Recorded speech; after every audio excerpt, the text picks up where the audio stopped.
आज हम बात करने वाले हैं उस कागज के टुकड़े की जिसके लिए देश युद्ध लड़ते हैं, सरकारी नीतियां बदलती हैं, तेल बिकता है, सोना खरीदा जाता है और पूरी दुनिया की अर्थव्यवस्था सांस लेती है। एक ऐसा नोट जिसे शायद आपने कभी हाथ में ना लिया हो, लेकिन जिसकी कीमत आपके मोबाइल, पेट्रोल, सोने, शेयर बाजार और यहां तक कि आपकी जेब पर भी असर डालती है। आज बात अमेरिकी डॉलर की।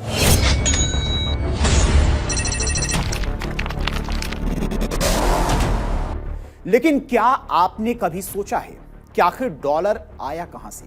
क्या अमेरिका ने ही डॉलर का आविष्कार किया था? कैसे एक समय ब्रिटिश पाउंड दुनिया का बादशाह था और फिर डॉलर ने उसकी जगह ले ली? क्या वजह थी कि द्वितीय विश्व युद्ध के बाद पूरी दुनिया ने डॉलर पर भरोसा करना शुरू कर दिया? और सबसे बड़ा सवाल, आखिर ऐसा क्या हुआ कि आज दुनिया का लगभग हर देश डॉलर कमाने, बचाने और अपने खजाने में रखने की कोशिश करता है? दोस्तों, ये केवल एक मुद्रा का इतिहास नहीं है, ये कहानी है साम्राज्यों के उत्थान और पतन की। ये कहानी है सोने की चमक, युद्धों की तबाही और वैश्विक राजनीति की। ये कहानी है उस आर्थिक व्यवस्था की जिसने पिछले लगभग 80 वर्षों से दुनिया को चलाया है।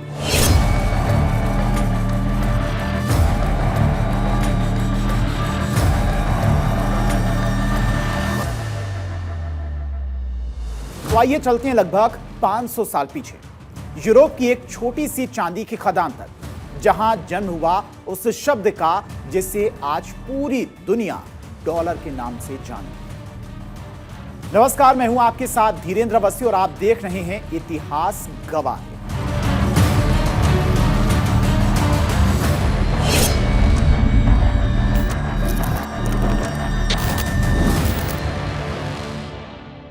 डॉलर शब्द की उत्पत्ति, कहां से आया डॉलर?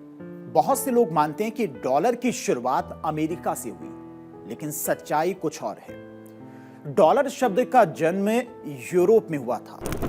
16वीं शताब्दी में आज के चेक रिपब्लिक के क्षेत्र बोहेमिया में एक जगह थी जिसका नाम था जोआची मस्टल। यहां चांदी की बड़ी खदानी थी। वहां जो सिक्के बनाए जाते थे उन्हें जोआची मस्कलर कहा गया। बाद में यह छोटा होकर थालर बन गया और यही थॉलर शब्द समय के साथ अंग्रेजी में बदलकर डॉलर बन गया। यानी डॉलर का जन्म अमेरिका में नहीं बल्कि यूरोप में हुआ था। अब अमेरिका के पहले कौन सी मुद्रा चलती थी? जब अमेरिका ब्रिटिश उपनिवेश था तब वहां पर ब्रिटिश पाउंड चलती थी, लेकिन उपनिवेशों में मुद्रा की भारी कमी थी और इसीलिए लोग विभिन्न क्षेत्रों के सिक्के इस्तेमाल करते थे। विशेष रूप से स्पेन का स्पेनिश डॉलर बहुत लोकप्रिय था। उस समय स्पेन विश्व शक्ति था और उसके चांदी के सिक्के पूरी दुनिया में स्वीकार किए जाते थे। यही स्पेनिश डॉलर बाद में अमेरिकी डॉलर की प्रेरणा बना। 6 जुलाई 1785 अमेरिकी डॉलर का जन्म। 1776 में अमेरिका ने ब्रिटेन से स्वतंत्रता प्राप्त की। अब नए देश को अपनी मुद्रा की आवश्यकता थी। अमेरिकी डॉलर का आधिकारिक जन्म 6 जुलाई 1785 को हुआ था, जब अमेरिकी कॉन्टिनेंटल कांग्रेस ने इसे देश की आधिकारिक मुद्रा घोषित किया। और इसके बाद 2 अप्रैल 1792 को द काइनेज एक्ट पारित कर अमेरिकी डॉलर को देश की मानक मौद्रिक इकाई के रूप में स्थापित किया गया और इसी कानून के तहत अमेरिकी डॉलर को आधिकारिक राष्ट्रीय मुद्रा बनाया गया। साथ ही अमेरिकी टकसाल की स्थापना हुई और यहीं से आधुनिक अमेरिकी डॉलर की शुरुआत मानी जाती है। इसके बाद आता है सोने और चांदी का युग। जब हम मुद्रा के इतिहास में सोने और चांदी के युग की बात करते हैं तो इसका मतलब उस दौर से है जब दुनिया भर के सिक्के और पूरी अर्थव्यवस्था सीधे इन 2 कीमती धातुओं पर टिकी थी। इस युग को अर्थशास्त्र की भाषा में द्विधातुवाद या फिर गोल्ड स्टैंडर्ड कहा जाता है। और इसके बाद 19वीं शताब्दी में कागजी मुद्रा पर लोगों का भरोसा कम था और इसीलिए डॉलर का मूल्य सोने और चांदी से जुड़ा था। यदि आपके पास डॉलर था तो सिद्धांततः आप उसके बदले निश्चित मात्रा में सोना प्राप्त कर सकते थे। उस समय किसी भी मुद्रा की ताकत उसके पीछे मौजूद सोने पर निर्भर करती थी। अमेरिकी कॉन्टिनेंटल कांग्रेस ने 1792 में जब डॉलर की शुरुआत की तो सोना और चांदी दोनों को देश का आधिकारिक आधार माना। कोई भी नागरिक टकसाल में कच्चा सोना या चांदी ले जाकर उसके बदले डॉलर के सिक्के बनवा सकता था। और इसकी सबसे बड़ी खासियत यह थी कि अगर आपके पास $20 का कागजी नोट है तो आप बैंक जाकर सरकार से उसके बदले में $20 की कीमत का असली सोना मांग सकते थे। नोट महज एक गारंटी पत्र था और असली संपत्ति सोना ही था। फिर अमेरिका का औद्योगिक उदय। 1800 के दशक के अंत तक अमेरिका तेजी से औद्योगिक शक्ति बन गया। रेलवे बने, कारखाने बने, नई तकनीक आई और बड़े पैमाने पर उत्पादन शुरू हुआ। कुछ ही दशकों में अमेरिका कृषि आधारित देश से औद्योगिक महाशक्ति बन गया। लेकिन तभी दुनिया की सबसे शक्तिशाली मुद्रा ब्रिटिश पाउंड थी। उस समय यूनाइटेड किंगडम दुनिया की सबसे बड़ी आर्थिक शक्ति माना जाता था। फिर प्रथम विश्व युद्ध और शक्ति परिवर्तन का भी दौर आया। 1914 में शुरू हुआ वर्ल्ड वॉर फर्स्ट दुनिया की अर्थव्यवस्था को बदलने वाला मोड़ साबित हुआ। युद्ध में यूरोप के देश भारी कर्ज में डूब गए, जबकि अमेरिका युद्ध सामग्री बेचकर अमीर होता गया और युद्ध के अंत तक अमेरिका दुनिया का सबसे बड़ा ऋणदाता बन चुका था। यह वो समय था जब डॉलर ने वैश्विक मंच पर अपनी जगह बनानी शुरू की। और फिर आता है दुनिया का सबसे बड़ा crash, wall street crash. Wall street crash 1929, जिसे द ग्रेट क्रैश भी कहा जाता है, अमेरिकी इतिहास की सबसे बड़ी और सबसे विनाशकारी शेयर बाजार गिरावट थी। इसने 1920 के दशक की आर्थिक तेजी को खत्म कर दिया और दुनिया की सबसे भयानक मंदी, जिसे महान मंदी द ग्रेट डिप्रेशन कहा जाता है, उसको जन्म दिया। 1920 के दशक में अमेरिका में व्यापार और उद्योग तेजी से बढ़ रहे थे। लोग बैंकों से भारी कर्ज लेकर शेयर बाजार में पैसे लगा रहे थे। इसे बाइंग ऑन मार्जिन कहा जाता था, जिसमें निवेशक सिर्फ 10% पैसा खुद देते थे और बाकी 90% पैसा ब्रोकर से उधार लेते थे। 24 अक्टूबर 1929 को बाजार खुलते ही घबराहट फैल गई। शेयर की कीमतें तेजी से गिरने लगी और इस दिन दोपहर में कुछ बड़े अमेरिकी बैंकर्स ने बाजार को संभालने के लिए बड़ी मात्रा में शेयर खरीदे, जिससे गिरावट थोड़ी रुकी। 28 अक्टूबर 1929 बैंकर्स की कोशिश नाकाम रही। सोमवार को बाजार फिर से क्रैश हुआ और डाउ जोन्स सूचकांक एक ही दिन में करीब 12.8% टूट गया। 29 अक्टूबर 1929 यह इतिहास का सबसे काला दिन था। बाजार पूरी तरह से तबाह हो गया। निवेशकों ने एक ही दिन में रिकॉर्ड 1.6 करोड़ यानी कि 16 मिलियन शेयर बेचने के लिए डाल दिए, लेकिन कोई खरीदार नहीं था। बाजार और 11.7% गिर गया। निवेशकों के अरबों डॉलर कुछ ही घंटों में हवा हो गए। लाखों लोग बेरोजगार हो गए, बैंक बंद हो गए, अर्थव्यवस्था संकट में आ गई। और इस घटना ने दुनिया को दिखाया कि वित्तीय व्यवस्था कितनी नाजुक हो सकती है। इस क्रैश ने अमेरिकी अर्थव्यवस्था की कमर तोड़ दी।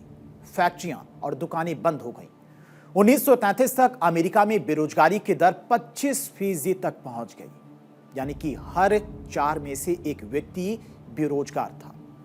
और इस तबाही को दोबारा रोकने के लिए अमेरिकी सरकार ने कुछ सुधार किए। 1934 में शेयर बाजार की निगरानी के लिए सेक यानी कि सिक्योरिटीज एंड एक्सचेंज कमीशन की स्थापना की गई।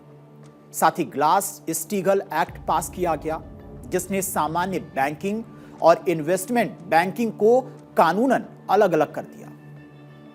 फिर आता है द्वितीय विश्व युद्ध और डॉलर की असली जीत का दौर। 1939 में शुरू हुआ वर्ल्ड वॉर सेकेंड दुनिया का सबसे बड़ा युद्ध था। युद्ध के दौरान यूरोप और एशिया का बड़ा हिस्सा तबाह हो गया था, लेकिन अमेरिका की धरती पर युद्ध नहीं हुआ। उसकी फैक्ट्रियां लगातार उत्पादन करती रहीं। युद्ध खत्म होते होते अमेरिका दुनिया की सबसे बड़ी आर्थिक शक्ति बन गया। दुनिया के अधिकांश सोने का भंडार भी अमेरिका के पास में था और यहीं से डॉलर के वैश्विक प्रभुत्व की नींव पड़ती है। फिर ब्रेटन वुड्स समझौता होता है। 1944 में अमेरिका के ब्रेटन वुड्स में एक ऐतिहासिक सम्मेलन हुआ। इसे ब्रेटन वुड्स कॉन्फ्रेंस कहा जाता है। इसमें करीब 44 देशों ने भाग लिया और निर्णय यह हुआ कि दुनिया की अधिकांश मुद्राएं डॉलर से जुड़ेंगी। डॉलर सोने से जुड़ा रहेगा। 35 डॉलर बराबर 1 औंस सोना, लगभग 28.35 ग्राम। और यही वो क्षण था जिसने डॉलर को विश्व व्यवस्था के केंद्र में ला खड़ा किया। फिर आईएमएफ और विश्व बैंक की स्थापना की गई। जब किसी देश के पास विदेशों से सामान खरीदने के लिए विदेशी मुद्रा जैसे अमेरिकी डॉलर खत्म हो जाती है या उसका विदेशी मुद्रा भंडार खाली होने लगता है, जिसे भुगतान संतुलन या फिर फॉरेक्स संकट कहते हैं, तब आईएमएफ संकट मोचक बनकर सामने आता है। और ब्रेटन वुड्स सम्मेलन से 2 महत्वपूर्ण संस्थाओं का जन्म हुआ, इंटरनेशनल मॉनेटरी फंड यानी कि आईएमएफ और वर्ल्ड बैंक का। इन संस्थाओं के अधिकांश लेन देन डॉलर आधारित रहे। इससे डॉलर की स्वीकार्यता और बढ़ गई। आईएमएफ बिना शर्त पैसा नहीं देता। कर्ज देने के एवज में वो देश की सरकार को अपनी आर्थिक नीतियों में कड़े बदलाव करने को कहता है, जैसे टैक्स बढ़ाना, सब्सिडी खत्म करना या सरकारी खर्च कम करना। साल 1991 में जब भारत का विदेशी मुद्रा भंडार सिर्फ 2 हफ्तों की आयात के लिए बचा था, तब भारत ने अपना सोना गिरवी रखकर आईएमएफ से मदद ली थी। इसके बाद ही भारत को अपनी अर्थव्यवस्था को पूरी दुनिया के लिए खोलना पड़ा था। विश्व बैंक किसी आर्थिक संकट को दूर करने के लिए नहीं है, बल्कि देशों के दीर्घकालिक विकास के लिए काम करता है। यह मुख्य रूप से 2 संस्थाओं से मिलकर बना है, IBRD यानी कि मध्यम आय वाले देशों के लिए और IDA यानी कि दुनिया के सबसे गरीब देशों के लिए परियोजना आधारित कर्ज। यदि किसी विकासशील या गरीब देश को अपने यहां बड़ा हाइड्रो पावर प्लांट लगाना है, राष्ट्रीय राजमार्ग बनाना है या प्रारंभिक शिक्षा और स्वास्थ्य सेवाओं में सुधार करना है, तो विश्व बैंक उसे बहुत कम ब्याज दर पर या बिना ब्याज के कर्ज देता है। 1971 का ऐतिहासिक निर्णय। 1971 में अमेरिकी राष्ट्रपति रिचर्ड निक्सन ने बड़ा फैसला लिया। अमेरिका ने डॉलर को सोने से अलग कर दिया और इस घटना को अक्सर निक्सन शॉक कहा जाता है। अब डॉलर के बदले सोना लेने की गारंटी समाप्त हो गई। फिर भी दुनिया ने डॉलर पर भरोसा बनाए रखा। क्यों? क्योंकि अमेरिकी अर्थव्यवस्था विशाल थी और उसकी राजनीतिक तथा सैन्य शक्ति भी अत्यंत मजबूत थी। फिर पेट्रो डॉलर का जन्म 1974 और सऊदी अरब के साथ गुप्त समझौता। 1974 में अमेरिका ने सऊदी अरब, जो दुनिया का सबसे बड़ा तेल उत्पादक देश है, उसके साथ एक ऐतिहासिक समझौता किया। इस समझौते के तहत सऊदी अरब ने अपना सारा कच्चा तेल केवल अमेरिकी डॉलर में बेचने का फैसला किया। बदले में अमेरिका ने सऊदी अरब को सैन्य सुरक्षा और आधुनिक हथियार दिए। इसके बाद ओपेक के अन्य देशों ने भी तेल के लिए डॉलर को अपना लिया। अब दुनिया के हर देश को तेल खरीदने के लिए डॉलर की जरूरत थी, जिससे डॉलर की मांग आसमान छूने लगी। इस व्यवस्था को पेट्रो डॉलर सिस्टम कहा जाता है और यहीं से डॉलर का वैश्विक प्रभुत्व और मजबूत हो गया। दुनिया डॉलर क्यों रखती है? अधिकांश अंतरराष्ट्रीय व्यापार डॉलर में होता है। केंद्रीय बैंक बड़ी मात्रा में डॉलर रखते हैं। अमेरिकी सरकारी बॉन्ड को अपेक्षाकृत सुरक्षित माना जाता है, इसलिए भी दुनिया के अलग अलग देश डॉलर रखते हैं। दुनिया के सबसे बड़े वित्तीय बाजार अमेरिका में हैं और मुद्रा केवल कागज नहीं होती है, वो विश्वास की भी होती है। हर देश को अमेरिकी डॉलर इसलिए रखने पड़ते हैं क्योंकि ये ग्लोबल करेंसी है। दुनिया का अधिकांश अंतर्राष्ट्रीय व्यापार, विशेषकर पेट्रोलियम जैसे महत्वपूर्ण संसाधन, अमेरिकी डॉलर में ही तय और भुगतान किए जाते हैं। अगर भारत को किसी दूसरे देश जैसे सऊदी अरब से कच्चा तेल खरीदना है तो सऊदी अरब रुपए नहीं लेगा, उसे अंतर्राष्ट्रीय स्तर पर मान्य मुद्रा चाहिए, इसीलिए डॉलर का इस्तेमाल किया जाता है। दुनिया भर में पेट्रोल, डीजल और गैस जैसी जरूरी चीजें डॉलर में ही खरीदी जाती है और इसीलिए हर देश को अपने पास डॉलर का रिजर्व यानी कि भंडार रखना पड़ता है ताकि वे जरूरत का सामान मंगा सकें। जब किसी देश की आर्थिक स्थिति खराब हो जाती है या उसे विदेशों से भारी कर्ज चुकाना होता है तो मजबूत विदेशी मुद्रा ही काम आती है। अगर देश में डॉलर की कमी हो जाए तो हमारे रुपए की कीमत अंतर्राष्ट्रीय बाजार में गिरने लगेगी, जिससे देश में बाहर से आने वाला सामान जैसे इलेक्ट्रॉनिक और तेल बहुत महंगा हो जाएगा। संक्षेप में कहें तो डॉलर एक अंतर्राष्ट्रीय पासपोर्ट की तरह है, जिसके बिना कोई भी देश दुनिया के बाकी देशों के साथ आसानी से व्यापार नहीं कर सकता है। अब सबसे बड़ा सवाल, क्या डॉलर का राज हमेशा रहेगा? आज चाइना, रसिया, इंडिया, ब्राजील जैसे देश डॉलर पर निर्भरता कम करने की कोशिश कर रही हैं, जिसमें कुछ व्यापार स्थानीय मुद्राओं में होने लगे हैं। लेकिन अभी भी डॉलर दुनिया की सबसे प्रमुख आरक्षित मुद्रा है। डॉलर की कहानी केवल पैसे की कहानी नहीं है, ये कहानी है यूरोप की चांदी की खदानों की, अमेरिका की स्वतंत्रता की, 2 विश्व युद्धों की, वैश्विक व्यापार की, तेल की राजनीति की और आर्थिक विश्वास की। एक छोटे से यूरोपीय थैलर सिक्के से शुरू हुई यात्रा आज वैश्विक वित्तीय व्यवस्था की धुरी बन चुकी है। इतिहास गवाह है कि किसी भी मुद्रा की शक्ति केवल उसके कागज में नहीं होती है, बल्कि उसके पीछे खड़ी अर्थव्यवस्था, राजनीतिक स्थिरता और सैन्य शक्ति और दुनिया के विश्वास में होती है। और इसी विश्वास ने अमेरिकी डॉलर को दुनिया की सबसे प्रभावशाली मुद्रा बना दिया।